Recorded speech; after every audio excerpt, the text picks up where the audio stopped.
March 17వ తేదీ నేను press meet పెట్టా ఇదే స్పాట్ లో. ఆ ప్రెస్ మీట్ లో కాకినాడ డీప్ సీ పోర్ట్ గురించి, కాకినాడ సెజ్ గురించి ఆ రోజు వచ్చిన వార్త, ఆ ప్రెస్ మీట్ వార్త, పేపర్ లో వచ్చిన వార్త క్లియర్ గా ఆ రోజే తెలుగుదేశం పార్టీ చెప్పింది. జగన్మోహన్ రెడ్డి దొంగతనం చేశాడు, జేబు దొంగ అని క్లియర్ గా మేము చెప్పాం.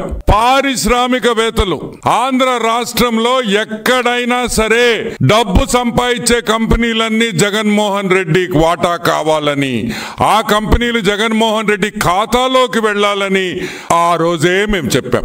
కానీ మా మాట ఎవ్వరు నమ్మల. కానీ ఈ రోజు ఛార్జ్ షీట్ ఫైల్ అయింది. ఈ రోజు ఏకంగా సిఐడి ఛార్జ్ షీట్ పెట్టింది.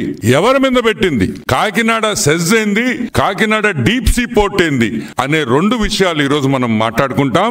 First let me start with Kakinada SEZ. ఎంత? 8,320 ఎకరాలు కాకినాడ సెజ్ విస్తరణ. పెద్ద ఏరియా. వన్ ఆఫ్ ది, నాకు తెలిసి శ్రీ సిటీ తర్వాత కాకినాడ సెజ్ చాలా పెద్దది ఆంధ్ర రాష్ట్రంలో. ఈ సెజ్ మీద జగన్మోహన్ రెడ్డి కళ్ళు పడ్డాయి. ఎందుకంటే ధనవంతుడు, ఎంత ధనం ఉందని ఆ రోజుల్లో ఆవులు ఎంత ఉన్నాయంటే పెద్దరెడ్డో లేకపోతే పెద్ద మనిషో ధనవంతుడో అని చెప్పేవాళ్ళు. ఇప్పుడు భూములు ఎంత ఉంటే అంత ధనవంతుడు అనే విషయం మీరందరూ గుర్తుపెట్టుకోవాలి.